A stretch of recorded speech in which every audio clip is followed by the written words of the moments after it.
আজকে বল ভর্তি করে ইফতার আয়োজন করলাম।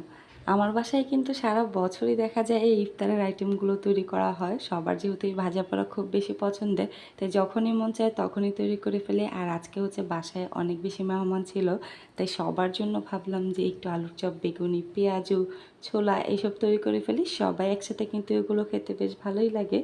তা আজকে আমার বাসায় হচ্ছে লম্বা বেগুনটা ছিল না, তাই এই গোল বেগুনটা দিয়েই হচ্ছে বেগুনিটা তৈরি করছি। তবে এই বেগুন আর ওই বেগুনের মধ্যে কিন্তু কোনো পার্থক্য নেই, টেস্ট কিন্তু একই আসে। তো একটু ভালো করে ফুলকো ফুলকো করে হচ্ছে তৈরি করছিলাম। আমার কাছে যেমন ভাজা পোড়া পছন্দের, আমার মনে হয় অনেকের কাছেই এই ভাজা পোড়া আইটেমগুলো বেশ ভালো লাগে। আর রমজান মাস ছাড়াও কারা কারা বাসায় এগুলো তৈরি করে খান আমাকে কিন্তু অবশ্যই কমেন্ট করে জানাতে ভুলবেন না। ওইদিকে কিন্তু আমার বেগুনি ভাজা শেষ হয়ে গিয়েছে, এখন হচ্ছে আলুর চপগুলো ভেজে নিচ্ছি।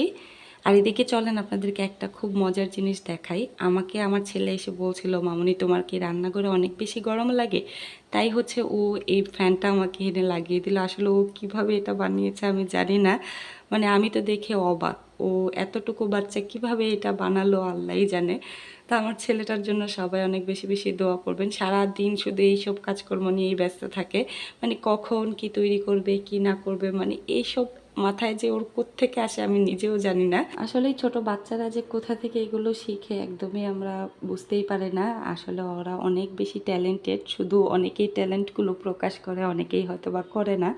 তো যাই হোক, সবাই আমার ছেলের জন্য অনেক বেশি বেশি দোয়া করবেন। এদিকে হচ্ছে আলুর চপ বেগুনি ভাজার পর এখন পেঁয়াজগুলোও ভেজে নিচ্ছিলাম। আর পেঁয়াজগুলো একটু মচমচে করে, মানে অল্প আছে একদমই মচমচে করে ভাজছিলাম। আর আমার কাছে পেঁয়াজগুলো এরকম মচমচে না হলে খেতে একদমই ভালো লাগে না। আর এদিকে হচ্ছে ছোলাটাও ভেজে নিচ্ছিলাম, তবে আজকে ছোলার মধ্যে আমি কোনো আলু দেইনি। তো এই তো আমার সব কিছুই হচ্ছে একদমই ভাজাভাজি কমপ্লিট। এখন হচ্ছে কিছু শসা, তারপর পেঁয়াজ, কাঁচামরিচ সবই কেটে নিলাম। আর এই তো সবাই মিলে বসে গিয়েছি খাওয়ার জন্য।